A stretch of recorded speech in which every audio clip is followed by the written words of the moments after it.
गुरुर्ब्रह्मा गुरु विष्णु गुरुदेव महेश्वर गुरु साक्षात् परम ब्रह्म तस्मै श्री गुरुवे नमः। ओम नमो ब्रह्म दिव्यो ब्रह्म विद्या संप्रदाय कदभ्यो वंश ऋषिभ्यो महद्भ्यो नमो गुरुभ्यः सर्वपल्लवरहितः प्रज्ञान घनः प्रकृद्धो ब्रह्मे वामस्मि।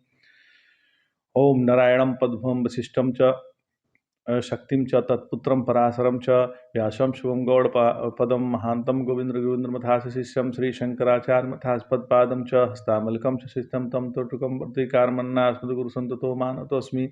श्रुतिस्मृतिपुराणानामालयं करुणालयं नमामि भगवत्पादं शङ्करं लोकशङ्करं शङ्करं शङ्कराचार्यं केशवं बादरायणं चित्रभास्कृतो वन्दे भगवन्तो पुनः पुनः ईश्वरो गुरुरात्मेति मूर्तिभेदी विभागिने व्योमवप्ताय देहाय दक्षिणामूर्तये नमः। ओम श्री गुरुभ्यो नमः। ओम श्री परमात्मने नमः। हम लोग गीता के 7वें अध्याय का अध्ययन कर रहे हैं।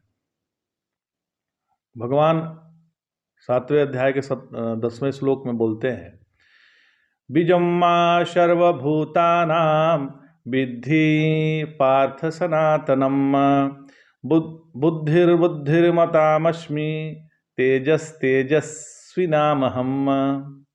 हे पार्थ, तुम मुझे सब प्राणियों का सनातन बीज जानो।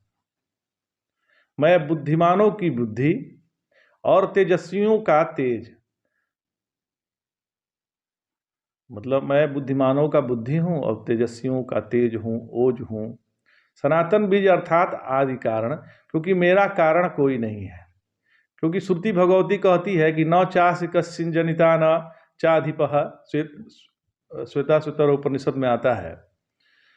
अर्थात न उसको कोई उत्पन्न करने वाला है और न उसका कोई स्वामी है। फिर आगे कहते हैं भगवान, बलम बलवताम चाहम कामराग विवर्जितम धर्म विरुद्धो भूतेषु कामोष्मि भरतर्षभ। हे भरत श्रेष्ठ, मैं बलवानों का काम और राग से रहित बल हूं तथा समस्त प्राणियों में धर्मानुकूल काम हूं। काम राग से रहित बल अर्थात स्वार्थ बुद्धि से रहित बल या योग्यता, जैसे मालवीय जी आदि की योग्यता अथवा उन महापुरुषों की शक्ति जो सब प्रकार की सिद्धियों होने पर भी भिक्षा मांगकर खाते थे। धर्मानुकूल काम स्वभार्या में ऋतुगण भी मेरा ही स्वरूप है। काम के समान ही धर्मानुकूल क्रोध लोभ मोहादि भी समझने चाहिए। अतः धर्म के अनुकूल होने पर संतानोत्पादन, अर्थोपार्जन और युद्धादि भी मेरी ही उपासना है, यदि उनमें स्वार्थ बुद्धि न हो तो। 7वें से श्लोक 7वें से 11वें तक कार्य सहित अपनी विभूतियों का उन्होंने वर्णन किया है। 12वें श्लोक में अपना समग्र रूप बताना प्रारंभ करते हैं। क्या कहते हैं? ये चैव सात्विका भावा राजसास्तामसाश्रये मत एवेति तान् विद्धि न त्वहं तेषु ते मयि। अर्थात जो भी सात्विक राजस और तामस पदार्थ है उन्हें मुझसे ही उत्पन्न जानो। मैं उनमें नहीं हूं, वे ही मुझ में है। जैसे ये सारे लोक लोकांतर है, आकाश में है किंतु आकाश उससे भिन्न है। ये सब कुछ तो आकाशी में है लेकिन आकाश उससे भिन्न है। जिस प्रकार अपनी कोई सत्ता न होने के कारण स्वप्न दृष्टा में ही है किंतु स्वप्न दृष्टा स्वप्न में नहीं है, तथा जैसे बादल आकाश में होते हैं आकाश बादल में नहीं होता, वैसे ही ब्रह्मणादि सत्वगुणी खटाई मिर्च आदि रजोगुणी तथा लहसुन प्याज आदि तमोगुणी पदार्थ सब कुछ मुझसे ही उत्पन्न है, क्योंकि लेकिन मैं उनसे नहीं हूं, उनकी सत्ता मेरे से है। इस प्रकार भगवान अपने सविशेष स्वरूप का प्रतिपादन कर रहे हैं कि तीनों गुण मुझ में है, मैं उनसे नहीं हूं, क्योंकि वे सत्ता शून्य है। जिस प्रकार रज्जु से सर्प का कोई संबंध नहीं है, इसी प्रकार चराचर दृश्य का मुझसे कोई संबंध नहीं है, क्योंकि मैं सबका अधिष्ठान हूं। सब मुझसे है, मैं उनसे नहीं हूं। इसका अर्थ यही है, मैं उनमें नहीं, वे मेरे में है। यह अनुभव बार बार निषेधाकार वृत्ति का अभ्यास करने से होता है। निषेध करने में आर्य समाजियों की हमसे भिन्नता है। वे सबका निषेध करके उनकी अलग सत्ता स्वीकार करते हैं। हम निषेध करके केवल अधिष्ठान की ही सत्ता से उनकी सत्ता मानते हैं। वास्तव में देखा जाए तो आर्य समाजियों का ईश्वर एक पुरुष विशेष ही है, क्योंकि उन्हें योग दर्शन का सिद्धांत ही मान्य है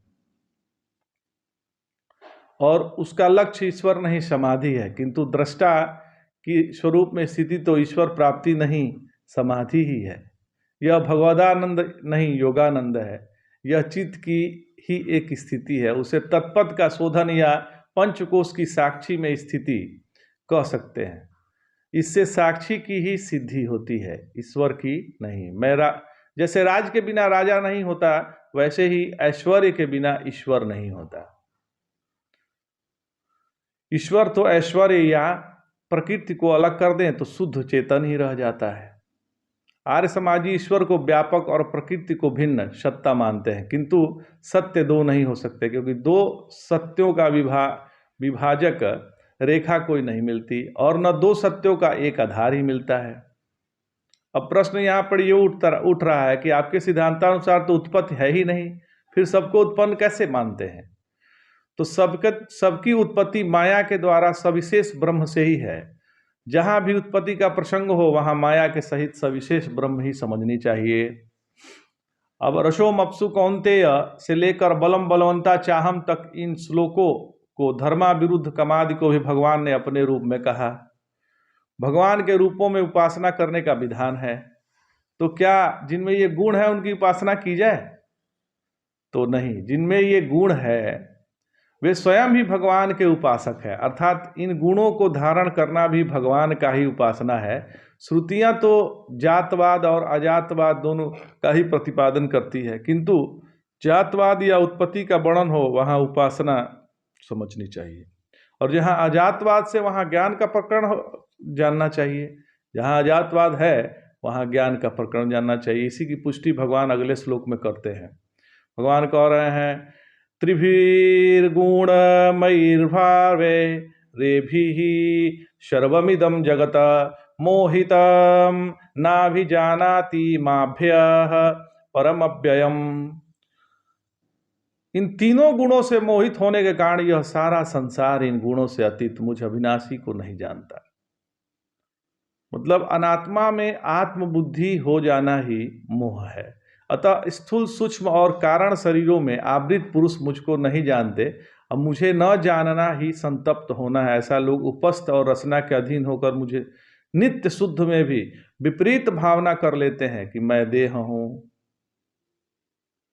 ऐसा लोग भावना कर लेते हैं। वे यह नहीं जान सकते कि मैं गुणों से परे हूं। मैं गुणों से परे हूं ये नहीं जानते हुए ऐसी गलती करते हैं। तो मैं देह नहीं हूं इसका सदैव अनुसंधान करते रहना चाहिए। और जो ऐसा नहीं करता है वो उसी में फंसा रहता है। यदि हमें अध्यात्म की यात्रा करनी है तो सबसे पहले समझनी है कि हम देह नहीं हैं। अच्छा, यदि धर्म देखा जाए तो धारणात् धर्मः, धरति इति धर्मः, ध्रियते इति धर्मः। जो यज्ञ यज्ञादि रूप धर्म किए जाते हैं वे जीव के द्वारा धारण किए जाते हैं। हम इतना दान करेंगे, हम इतना व्रत करेंगे, हम इतना नियम करेंगे। मनुष्य जिसको धारण करे उसका नाम धर्म नहीं है। एक धर्म का संस्कार आपके भीतर है और वह धरती आपको रोक कर रखता है। जहां पुलिस नहीं रहती है, जहां फौज नहीं रहती है, जहां कानून का काम नहीं करता, वहां भी एक कानून काम करता है। वह रोकता है कि नहीं ये गलत हो रहा है। वहां न समाज होता है, वहां आपके भीतर बैठा हुआ धर्म आपको धारण करता है। एक को हम बोलते हैं कार्य धर्म, एक को बोलते हैं हम लोग कारण धर्म। तो कार्य धर्म को हम धारण करते हैं और कारण धर्म हमको धारण करता है। धर्मो रक्षति रक्षितः। हम धर्म की रक्षा करते हैं, धर्म हमारी रक्षा करता है। आपके मन में काम करे परंतु वह काम आपके काबू से बाहर न हो, आपकी धारण शक्ति के अंतर्गत हो। आप पांव रोक कर चलें, हाथ रोक कर काम करें, जीभ रोक कर बोलिए, जो आवश्यक हो वही बोलिए, जो आवश्यक हो वही करिए। जहाँ नियंत्रण नहीं है वहाँ आपके जीवन में उच्छृंखलता आ जाती है। आप देखिए भगवान कहाँ है, कहाँ नहीं है भगवान। एक काम वह था जो शंकर जी को विचलित करना चाहता था, देवताओं ने इसे भेजा था। यदि वह विचार पूर्वक आता, प्रार्थना पूर्वक आता, महेश तारकासुर को मारना है, हे भगवान तारकासुर को मारना है, आप एक संतान पैदा कर दीजिए, ऐसा वो नहीं आया था। वो तो घमंड में आया था, वह अहंकार लेकर आया था। तो भंवरे और भंवरी दोनों एक पुष्प पर बैठ गए और मधुपान करने लगे। हरिण अपने सींग से हरिणी को खुजलाने लगा, काम आया। और शंकर जी को योग से, समाधि से विचलित करने लगा। शंकर जी योगी आदमी, वो बैठे हुए हैं, ये क्या होने लगा भाई। शंकर जी की आंखें खुली। क्रोधम प्रभो शंभरेति यावद गिरह खे मरुताचरंती। देवता लोग हाथ जोड़कर बोले कि महाराज ठहरिए ठहरिए। तब तक तो शंकर जी के नेत्र की आग काम को जलाने लगी, काम वहां भस्म हो गया महाराज। एक काम यह है जिसे शंकर जी जलाते हैं, और एक काम वह है जो श्री कृष्ण भगवान से रुक्मिणी में प्रद्युम्न के रूप में प्रकट होता है। एक काम है विचलित करने वाला, और एक काम है भगवान पुत्र बेटा।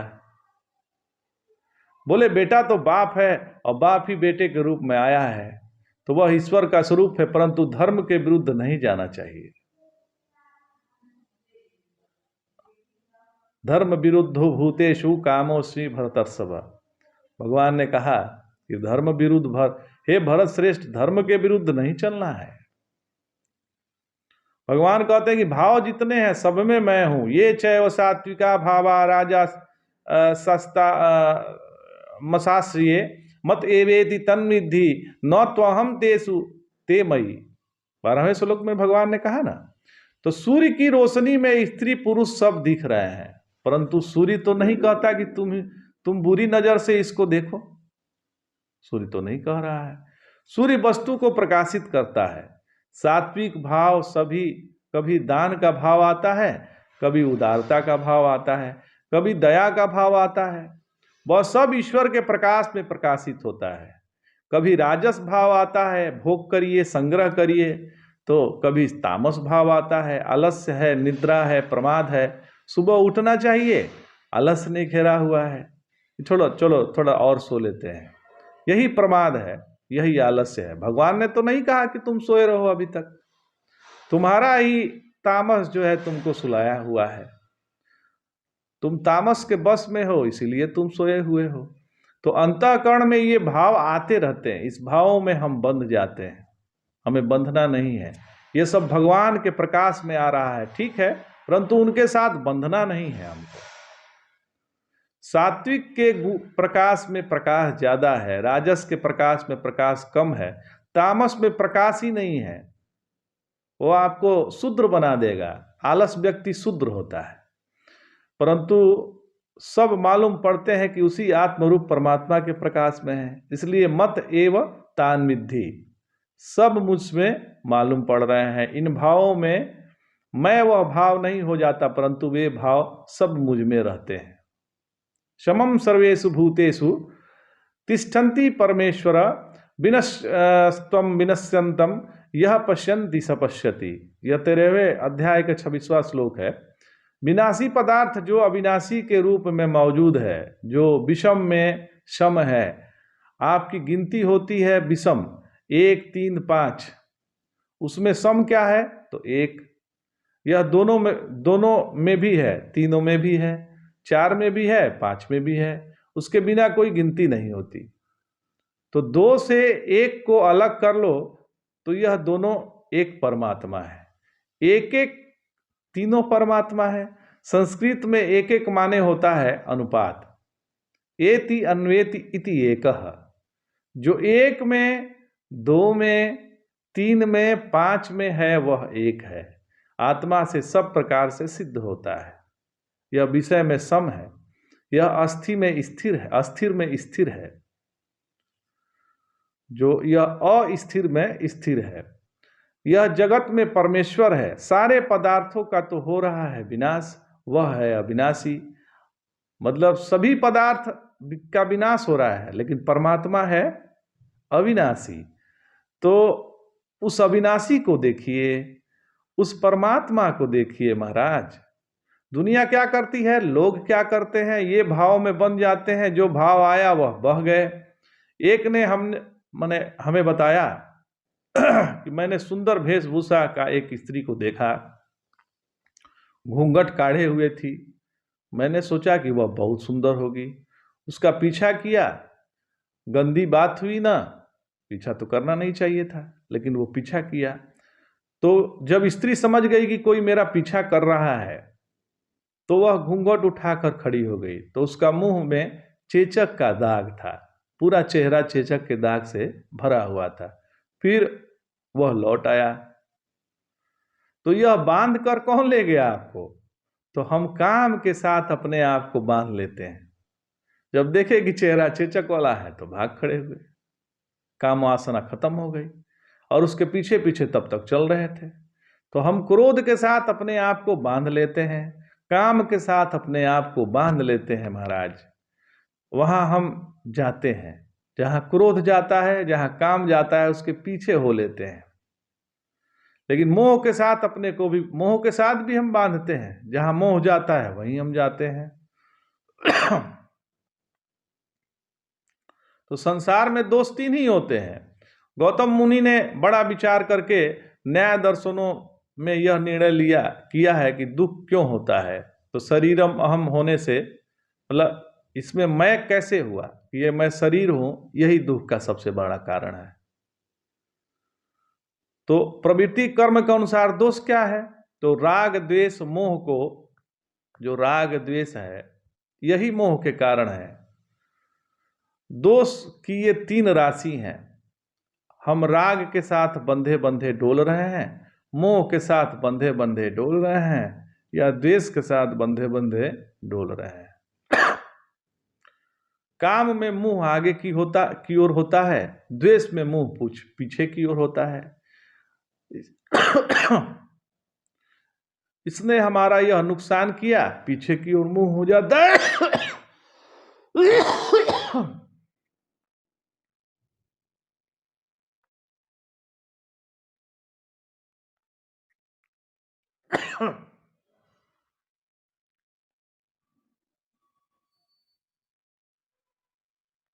तो काम में हमारा मुंह जो है आगे की ओर होता है, और द्वेष में हमारा मुंह पीछे की ओर होता है। इसने हमारा यह नुकसान किया, पीछे की ओर मुंह हो जाता है। जिससे डरते हैं उससे द्वेष करते हैं। वह डरावना होता है, यह अपनी दिल की कमजोरी है, और यह फिर हमारा नुकसान करेगा, ऐसा भी डर है, इसलिए द्वेष होता है। तो जो हमें मिला है वह हमारे पास बना रहे, यह मोह होता है। इस प्रकार राग द्वेष और मोह, ये तीनों दोष होते हैं। त्रिभुर्गुणो मय भावैर्भी, गुण माने रस्सी, यह तीन गुण है माने रस्सी है, ये घसीट कर हमें ले जाते हैं। सात्विक भाव, राजस भाव, तामस भाव, वहां वहां बांध कर हमें ले जाते हैं। मोहितम नाभिजानाति मामेभ्य परमव्ययम, 13वां श्लोक। इन तीनों भावों से परमात्मा परे है। यह बात मालूम नहीं पड़ती, पर माने आगे नहीं है। कुछ जगह बोलते हैं उर्ला परला, परला माने उधर, उर्ला माने इधर, अपने पास छाती से लगा हुआ, पर शब्द अर्थ संस्कृत में अपनी ओर होता है। यह संस्कृत भाषा की विशेषता है। इंद्रियाणि प्रणाहुरिंद्रिभ्य परमनः मनसस्तु परार्बुद्ध्योर्बुद्धेः परतस्तु सः। पर माने पीछे, इंद्रियों से पीछे तन मात्रा है, तन मात्रा के पीछे मन है, मन से पीछे बुद्धि है, बुद्धि से पीछे अव्यक्त है, अव्यक्त से पीछे अपनी आत्मा है, आत्मा के पीछे और कुछ नहीं है। परे माने आसमान के पीछे, सिरे पर नहीं, धरती के छोर पर नहीं, परे माने ये सब जहां पैदा हुए हैं, दिखाई नहीं पड़ रहे हैं, वहां उस आत्मा को पर बोलते हैं। भगवान कहाँ बैठे हैं? तो इंद्रियों के पीछे भी बैठे हैं, मन के पीछे भी बैठे हैं। लोग उसे पहचानते नहीं हैं, उधर देखते नहीं हैं जिधर भगवान है। उसे पहचान लो महाराज, तो सब जगह पहचान में आ जाएगा। यदि नहीं पहचानोगे तो कहीं भी नहीं पहचान सकेंगे आप। अपने घर में पारस पत्थर है, उसे नहीं पहचानते। नदी के किनारे जाते हैं ढूंढने, पहचानने तो है नहीं। नदी के किनारे पारस हो भी तो कैसे पहचानेंगे? घर में सिलबट्टा बना रखा है, वहां तो पहचानते नहीं। तो यह जो अपने अंदर बैठा हुआ है, उसे बना दिया है सिलबट्टा, और ढूंढने जाते हैं हम रोड पे। मोको क्या तू ढूंढे बंदे, मैं तो तेरे पास हूं। हाँ, मोको क्या तू ढूंढे बंदे, मैं तो तेरे पास हूं। परमात्मा तो अपने सर्व सर्व नजदीक है, उससे नजदीक तो कोई दूसरा नहीं है। हम ढूंढते हैं संसार में। तो आज इतना ही। जय जय शंकर, हर हर शंकर।